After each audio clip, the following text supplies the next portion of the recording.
What up, players? It's the bug catcher here today. I'm smoking trees and catching butterfrees. You know what I'm saying? Now, this video is almost a follow-up to my previous video, Bust Bags. So if you didn't see that one, go check it out. It's about how Sword and Shield is underrated. Now, as you can see by the title of this one, I'm about to discuss the fans of Pokemon in the online community and some of the YouTubers and how they like to talk out of both ends of their mouth, so to speak. I put hypocrites in the title. Maybe that's not the best word. Maybe it is. We're about to find out. Bust bags. So buckle up, buttercups. Now, I want to start with this guy. I was going back and forth on, I wasn't really going back and forth too much. I just made a comment on a video I was watching. And the guy brought up Sword and Shield, and obviously, as we all know, those are the best games they've ever made.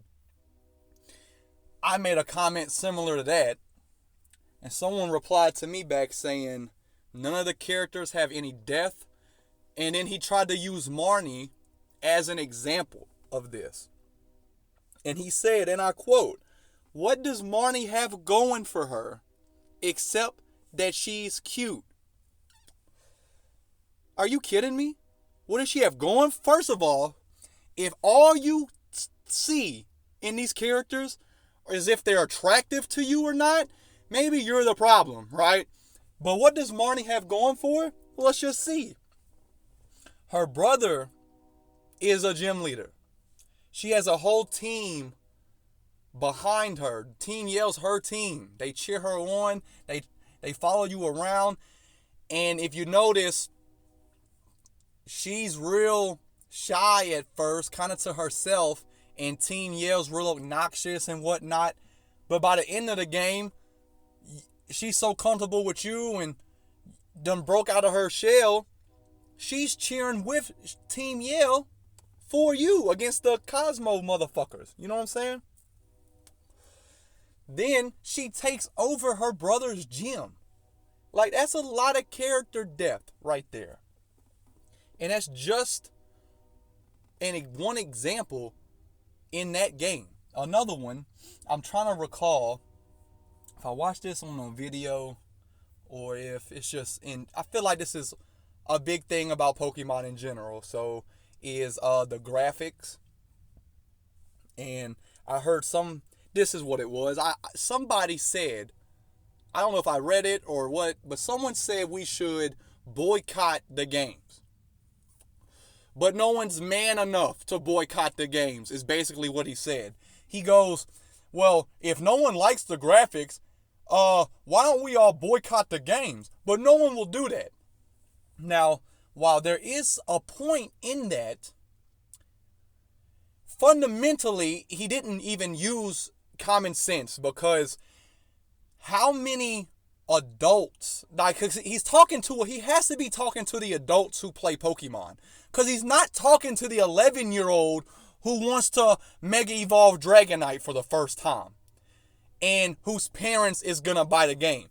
That 11-year-old's not gonna give a fuck about the graphics. So for him to say we should boycott the games, but then no one's gonna do it, it's almost like he knows there's not enough people. Like, if every adult boycotted Pokemon Legends ZA, it's still gonna sell about 10-15 million copies, because just that many kids are gonna want to buy it. If every adult who plays that game, or if everybody who doesn't like the graphics doesn't buy it, it's still gonna sell well. But he's saying this in such a, and I've noticed this, a lot of the YouTubers and a lot of the fans in general, that they're like, I can't, like, they just know everything, and they say everything so confidently. He confidently said, if we all boycotted it, it would show Nintendo something, but no one's man enough to do it. We're all going to suck it up and buy the games anyway. Like, there's not 10 million kids who are going to go buy this game. Like, they don't think like that. Another example, I'm watching Rocket Radio Podcast. One of these guys, they're ranking their protagonists from best to worst or whatever. It wasn't the most egregious podcast I've ever heard. These guys are okay. But one of these guys, I think it was Hybrid Hero, one of these guys, they're going backwards. So they're starting with the Legends ZA people. I don't even know how you rank them. I guess they went off just appearance. But they're going backwards. When they get to when they get to X and Y, I don't even know, Serena and whoever the fuck, right? Who gives a fuck what the guy's name is? But Serena and the guy, and Hybrid just chimes in, does everyone know what's special about these two? And everyone's looking. And he goes, these are the first sets of games where your rival is a part of the story, like the one you don't pick. And everyone, and he says it with a smile, and he's nodding his head like he really just dropped some sort of knowledge. And everyone's like, oh man, you're right. Wow. Do we forget? If you pick May, your rival is Brennan in Ruby and Sapphire? He just forgot that. Did he forget that if you pick Lyra, Ethan is your rival, and vice versa? Did he just forget that? How did he just forget these details? Same with Diamond and Pearl. If you pick Dawn, Lucas is the professor's fucking assistant. These guys just say shit out their ass like it's fact. And that's what it bothers me. And maybe it wouldn't bother me if it was just a couple of people or maybe just one occasion. But it's like several YouTubers and fans of Pokemon act like this. The online community is crazy.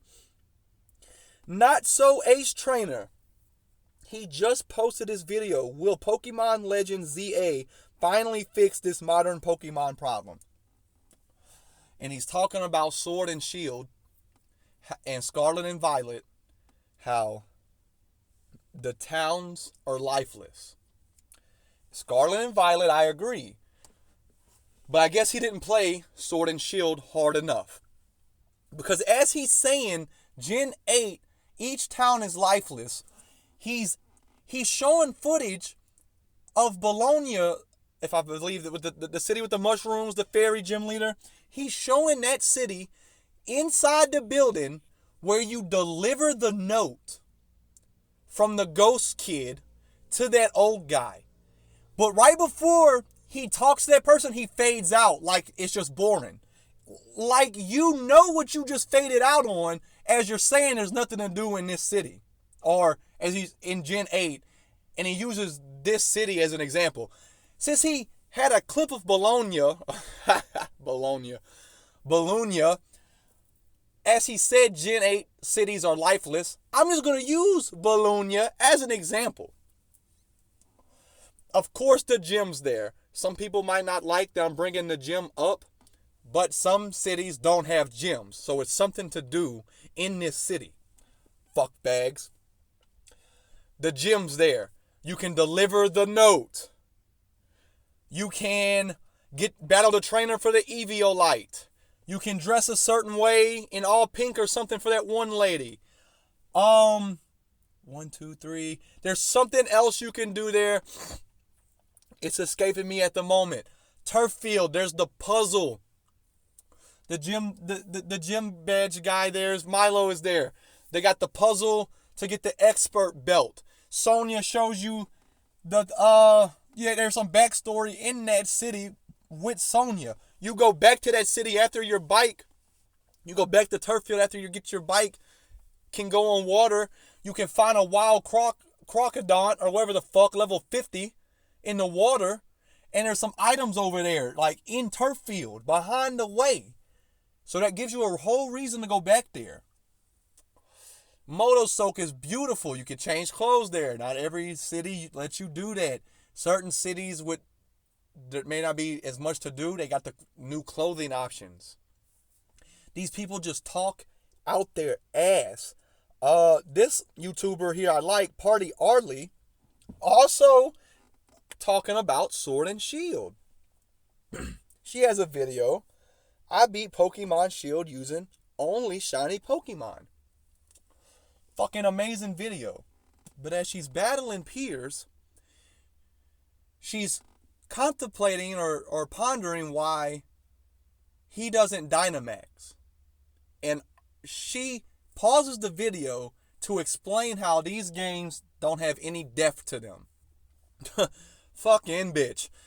She goes on to say, why don't we know why Piers doesn't Dynamax his Pokemon? Did you not read his league card? You get 2 of them. Marnie speaks on it later on in the game. His league card explains why he doesn't like to Dynamax or why you can't in Spike Myth.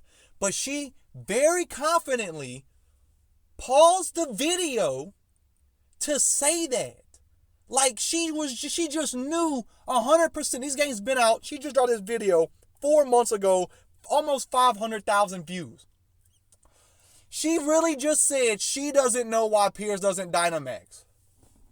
These games have been out since 2019, if I'm not mistaken. She just dropped this video 4 months ago, and she doesn't know that information.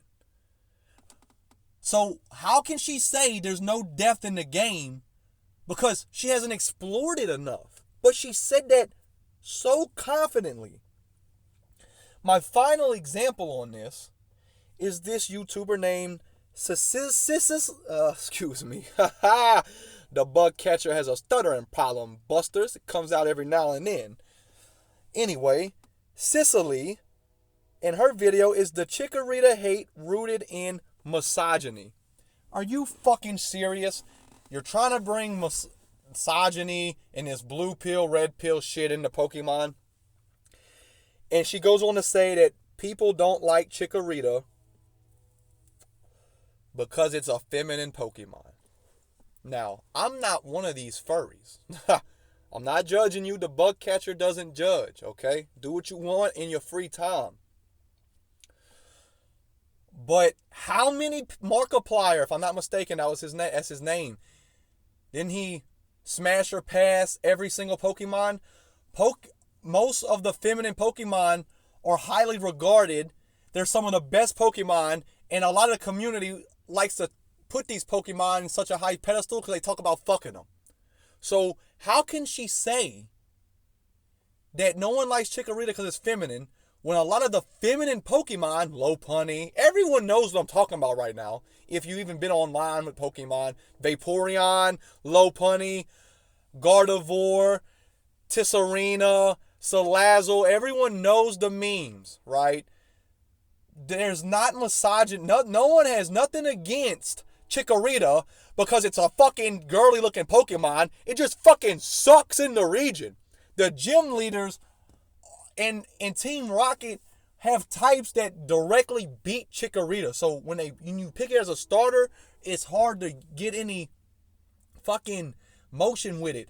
Bayleaf was the star of the Johto series in the anime. But this girl has the nerve to confidently say, this is the point, confidently say these things about Pokemon.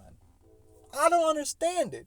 In conclusion, if anyone has some of these thoughts, it's like, please realize you're talking out of both sides of your ass. Bust bags. Keep it all the way up.